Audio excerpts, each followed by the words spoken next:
Time 4:55 AM, day 93.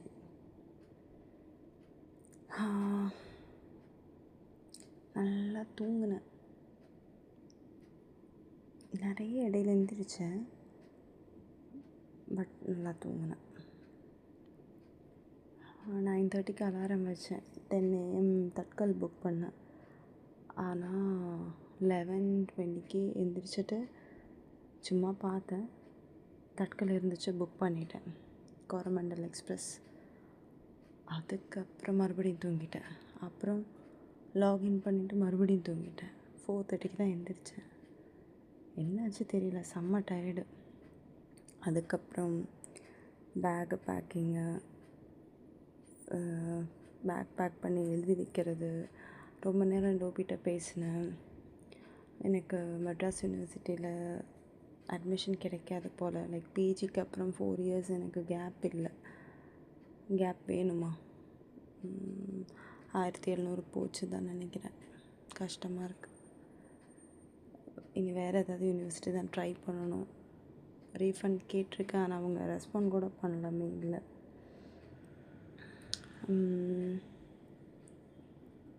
அது கொஞ்சம் கஷ்டமாக இருந்துச்சு. பேக்கெல்லாம் பேக் பண்ணேன். அப்போது லாஸ்ட் டைம் ரோபி கூட, எந்த இடம் அது, கர்நாடகாவில் ஒரு இடத்துக்கு போனோம். இப்போ பேர் மறந்துட்டேன். அந்த மலைக்கு போகும்போது சர்ப்ரைஸாக அவள் தான் புக் பண்ணி கூட்டிகிட்டு போனான். அப்போது வாங்கின ஜர்க்கின் அது டபுள் சைடட், செம்ம கலெக்ஷன். ரொம்ப பிடிச்சிருக்காரு. அப்போவே ரொம்ப பிடிச்சிருந்தது. நான் கண்டிப்பாக காசு கொடுத்து வாங்கியிருக்க மாட்டேன் அவ்வளோ, but she got it for me at that time. அது எடுத்திருக்கேன். நான் பேக்கெல்லாம் பேக் பண்ணிட்டேன்.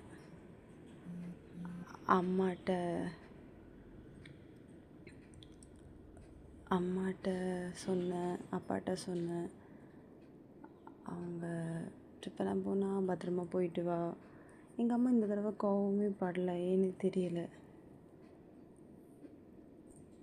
எக்ஸ்பெக்டே பண்ணலை. அம்மா கோவமே படலை. அம்மாவும் பத்திரமா போயிட்டு வாங்கன்னு சொன்னாங்க, அப்பாவும் பத்திரமா போயிட்டு வாங்க, சாப்பிடலாம் பார்த்து சாப்பிட, ஹெல்த் பார்த்துக்கோ அப்படின்ட்டாங்க. எப்போவுமே இது புக் பண்ணும்போது அம்மா காசு கேட்பாங்க. நான் இப்போ எங்கேயாவது ட்ரிப்பு போகிறேன்னா அம்மாவுக்கு காசு வேணும்னு சொல்லுவாங்க. இந்த தடவை அம்மா அதுவும் கேட்கல. நான் அம்மாவை கலாய்ச்சேன், ஏம்மா கேட்க மாட்டேங்கிறேன், நான் என்னோடய ஹார்ட்டு, கிட்னி, லிவரில் அனுப்புகிறேன்னு சொன்னேன். பட் அவங்க எதுவுமே பெருசாக சொல்லலை. அப்புறம் சரவணன் கால் பண்ணியிருந்தான், அமேசான் சரவணன்.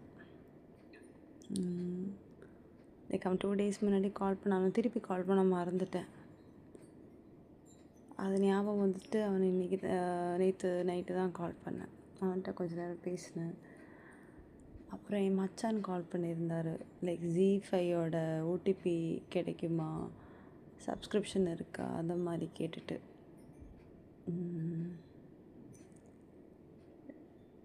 அப்புறம் பேக்கிங் அவ்வளோ எப்படி சொல்கிறது, பார்த்து பேக் பண்ணேன். 2 பேக் ஆகிடுச்சு, வேறு வழியே இல்லை. ஸ்நாக்ஸ் வேறு ஆகிடுச்சு, 2 பேக்கு கன்ஃபார்ம்.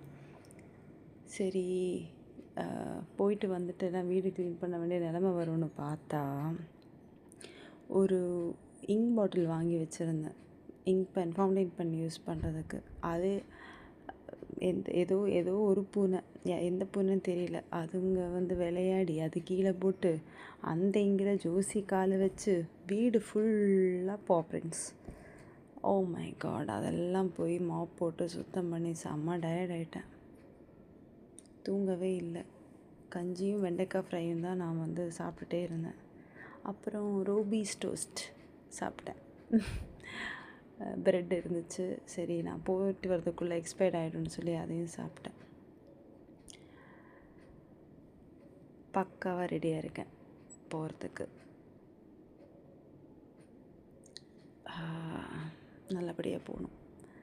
ட்ரிப்பு பத்திரமா போயிட்டு பத்திரமா வரணும், அவ்வளோதான். இனி போயிட்டு வந்துட்டு சொல்கிறேன் என்னென்ன நடந்துச்சுன்னு. ஓகே. டே 93ல நிறைய விஷயம் சொல்ல மறந்துட்டேன். அதனால் இப்போ அதெல்லாம் சொல்கிறேன்.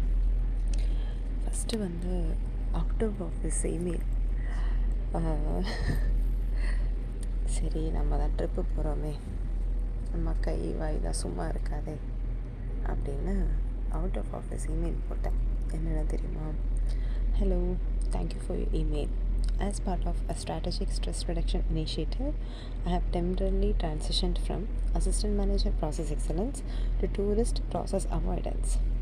Current KPIs: beach and mountain visits increasing, email responses decreasing, happiness index exceeding target.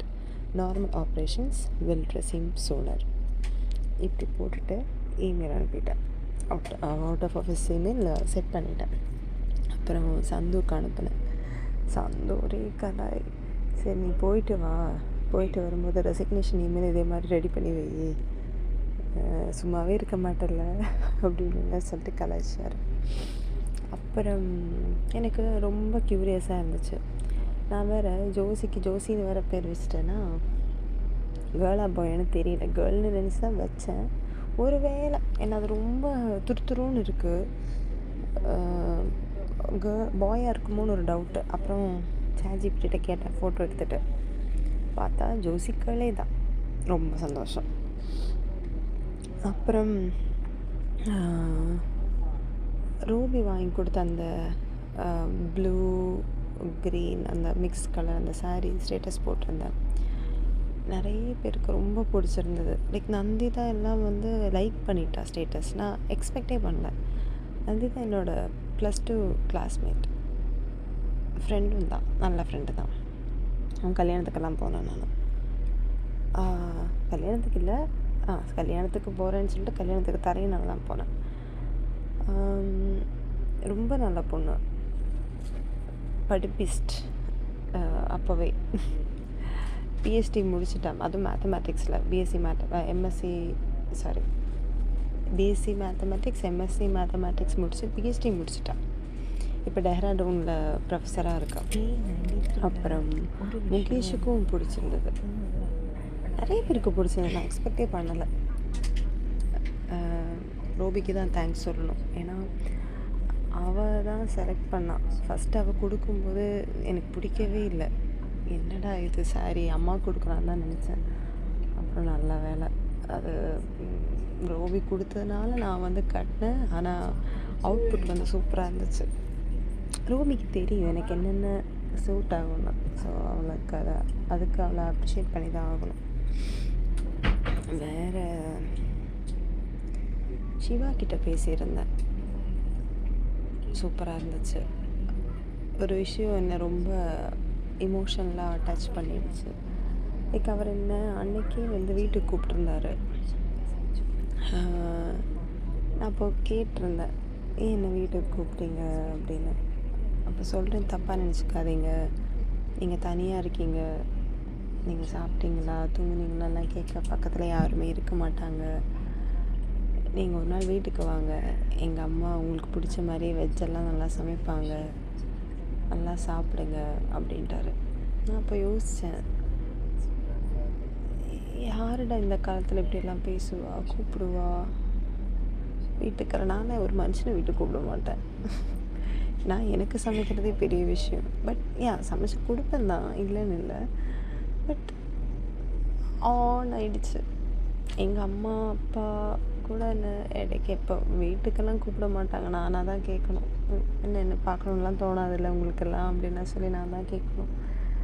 அவங்க கூப்பிட்டது எனக்கு அவ்வளோ எமோஷனல் ஆகிடுச்சு. நான் ஒரு மாதிரி ஆகிட்டேன்.